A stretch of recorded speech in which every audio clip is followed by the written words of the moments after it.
Hello, everyone. I'm very honored to give a talk regarding our TII paper. The title is called FV-Seg-Net, fully volumetric network for accurate segmentation of the COVID-19 lesion from chest CT scan. And the authors are Muhammad Hossam and myself. It's been published as follows with this link. If you can, please check out our paper.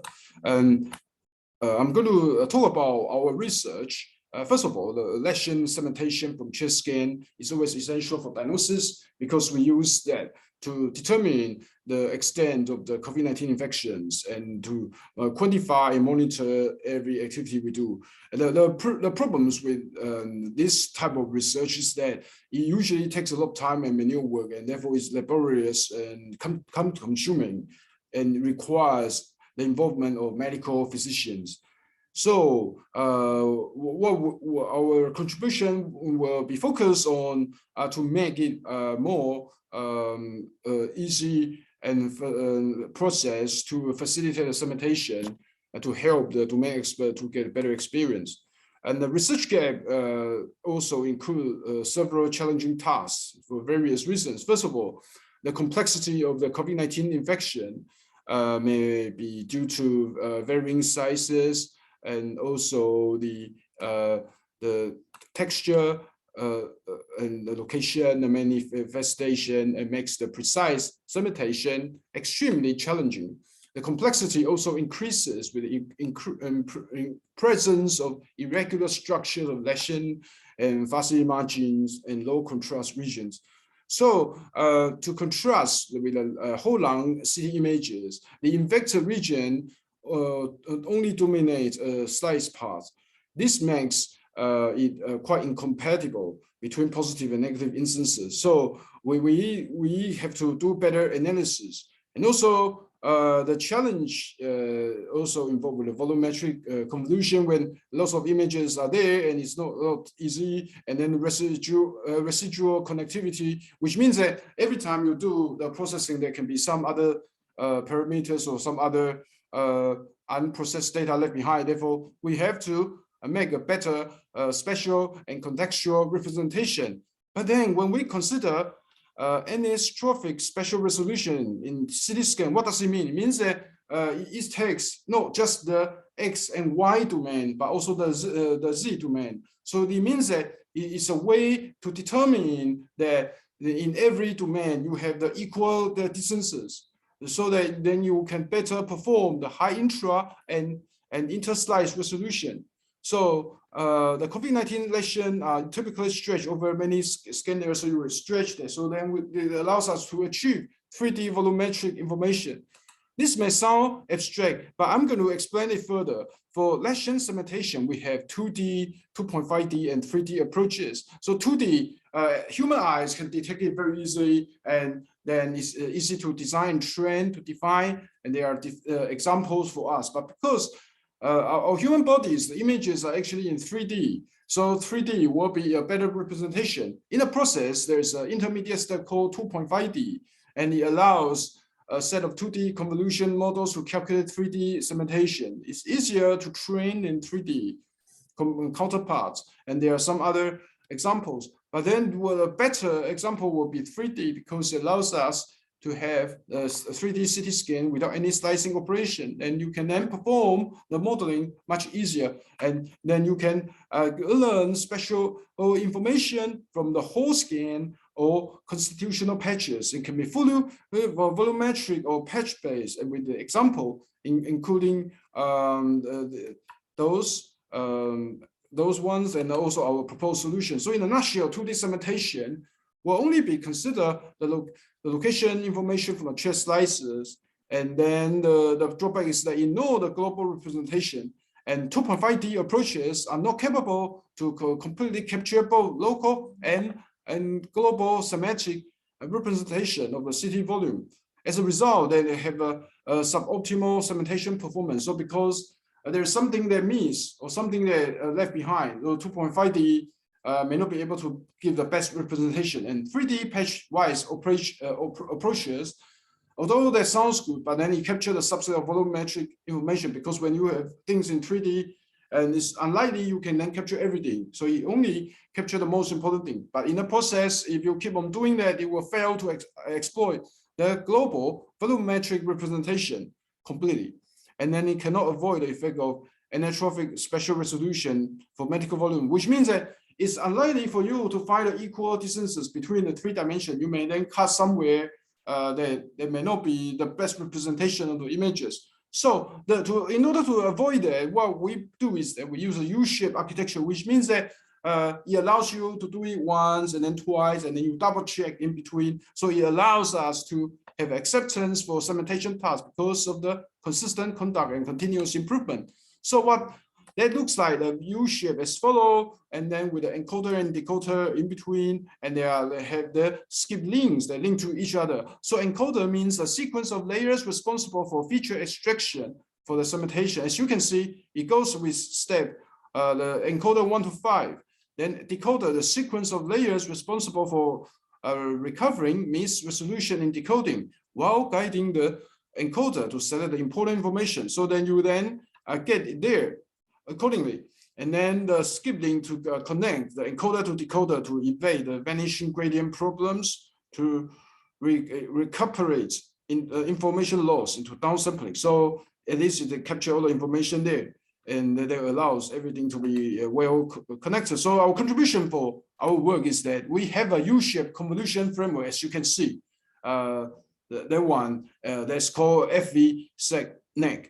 And then it describes the volumetric segmentation of COVID-19 lesions from chest CT scan. It allows us to process a lot of images at the same time and to introduce adaptive feature calibration so that we can then perform after every block of encoder and decoder using a project and excite module. So with a PE module, it allows us to then perform all the operation for every encoder and then respectively to every decoder. So a novel skip connection is then designed using a multi-scale pyramid aggregation or MPA. So what does MPA module do is to cooperatively capture the global and local representation. So then it can concurrently tackle the problem of the voxel-wise classification and Glenn localization. Means that in the process, there can be certain things in between, and then in order not to lose any vital or crucial information, then this MPA or module allows us to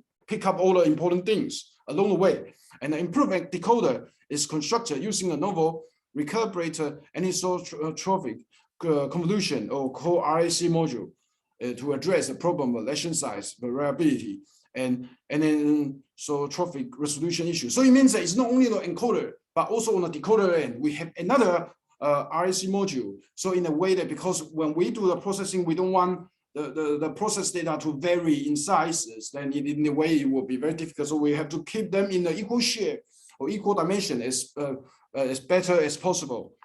So this looks the whole thing. So first of all, you have the convolution that goes in this way, and then with the RAC in that way, and then with the MPA to link all this together, and with the adaptive PE from the input to the output.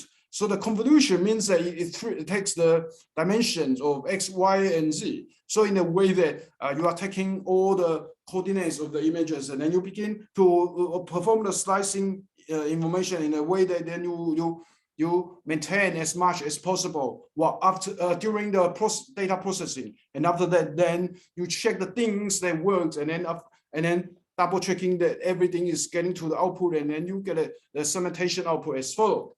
And that is in a simplified explanation. And then when we get things into more details, what we can see is that we have this all the way, and there's an encoder to ensure that the operation takes place, and output sizes are according to what you do with the component. So the component with a dimension of 773 and then strike 221. So in a way, you can consider these are the elements to make the processing better. So because there are 3 coordinates, X, and Y, and Z, so that we have to fit in the right data to ensure that the data actually works.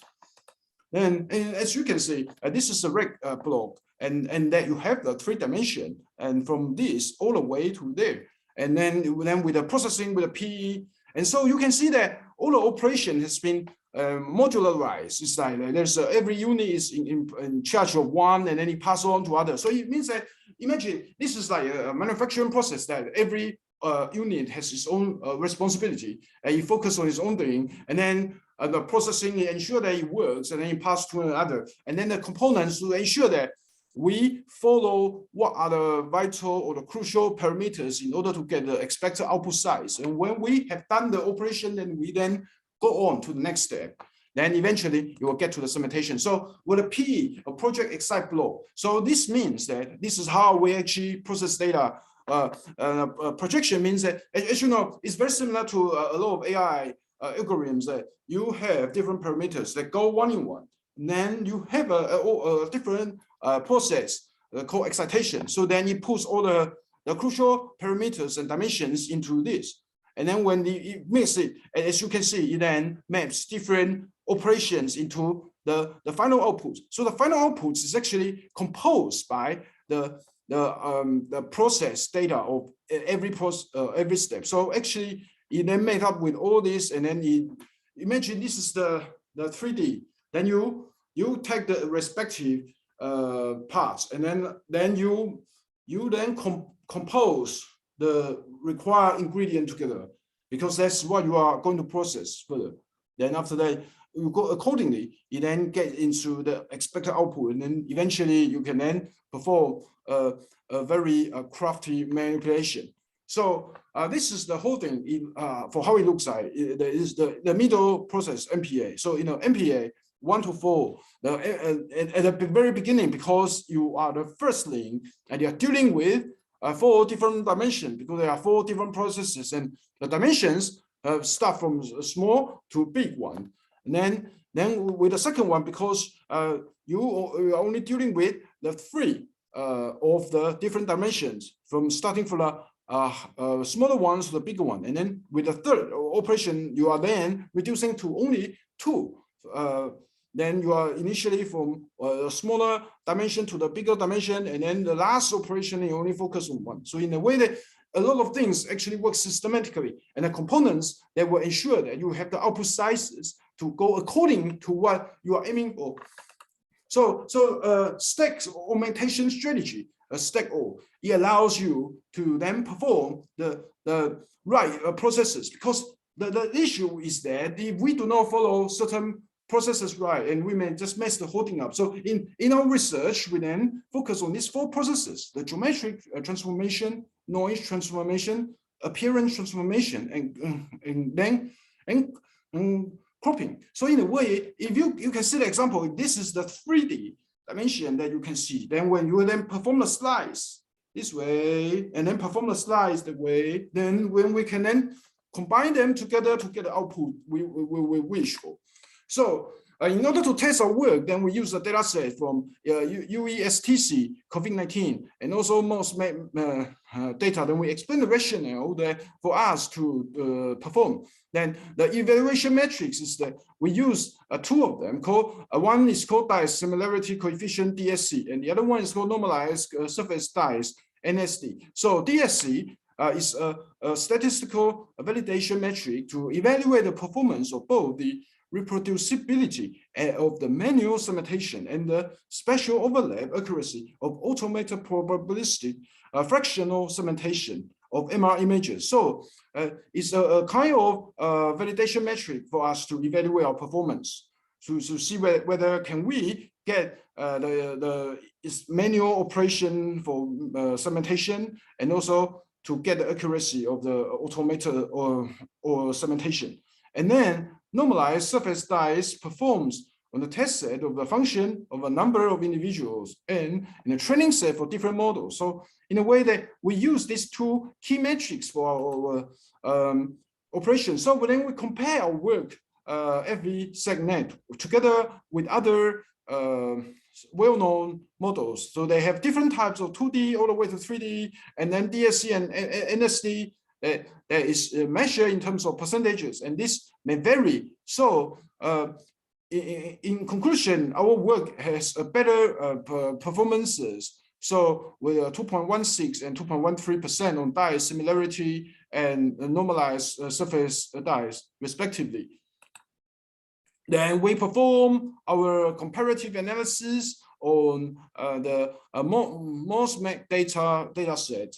And then similarly, our work in comparison with others, we have a 2.05% and 1.5% on DSC and NSD respectively. It means that the overall result goes up, but also compared to others, we have a better performances. So we then perform better and better all the way up. Then we have another statistical analysis, such as to use the t-test and the p-values. So then p-values is less than 0.05 to validate its statistical significance. And then for both the DSC and NSC matrices. So as you can see that we have a better outputs compared to others. Then we also look at the ablation analysis. The original basic U-shape with the ResNeXt backbone is used as a baseline model. So as you can see, that is the baseline model we use. Then compared to the baseline, because we have the MAC comparison, then we have an improvement of the segmentation performance with 3.82 and 2.72 on DSC and NSD respective. Then we have as more and more work to do. As you can see, compared to baseline, every time we add more components, you get a better and better outputs, and then eventually you get 85.69 as the highest value, and that is the different range that you can fluctuate. And then NSD, that is 84.79, 6.12. So we then fluctuate between that. So this kind of fluctuation is also fine, but then we can maintain a high values compared to others with a better performances. So for augmentation analysis, the die score of 2D, 2.5D, and 3D, then we then test on how we can achieve for the die score. So our operation in comparison with other methods, then we can get about 85.69, and then we always keep a better performances throughout the process and throughout the augmentation ratio when we even enlarge it. Then augmentation analysis and the comparison with a normalized die surface, that we get a very close to 82%. Compared to others, we have a better performances throughout the process, even increase up to 400% for the augmentation ratio. As we have performed various experiments and tests to show that our work is have a better quality. So then we have used the UESTC COVID-19 data set. And then as a result, the stack augmentation strategy, or the stack org, reduces the die score and a drop from 13 to 6%. Then at the same time, the most data set, the stack org reduces the drop in die score from 15 to 7%. So in a way that our work can reduce a drop, because as you can use the process, the performances and quality drop over a period of time, so that at least that we can reduce the rate and also the percentages of quality dropping. Then, just to include what we have discussed so far, our findings are having the 3 points as follow. First of all, we then help dropping the semantic gap between the encoder's convolutional maps and decoder's convolution maps. So between the encoder and decoder, then at least that we make sure that they work better and to capture the global and local representation from CT scan, and to capture anything that can be missed, and in a way that it can improve accuracy. The second point is the experimental result we have actually achieved excellent segmentation performance, outperforming the most of the current cutting-edge studies. Then we combine the feature recalibration and anisotropic convolution, empower the network to module to deal with the problem of lesion size variability and anisotropic resolution issues, and therefore we can improve the quality of segmentation. So in a way that during the process, there can be several issues, because you may cut into different sizes, and then you may miss certain parameters in between. So we ensure that during the process, everything is kept equal. So X, Y, Z dimensions have been kept equal, and then we then check things properly, and then we have every unit to ensure that the right input will get to the expected outputs, and then we check to make sure that the work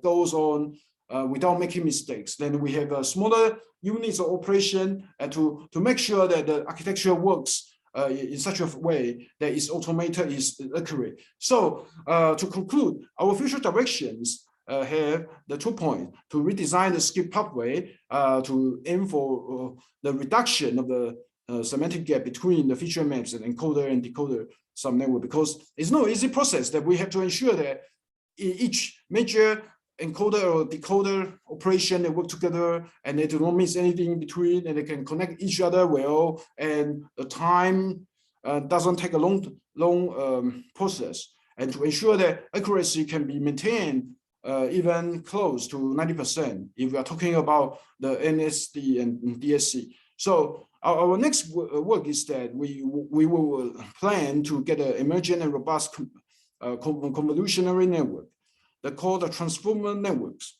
The reason is that it will allow us to achieve lightweight and resource-efficient volumetric segmentation.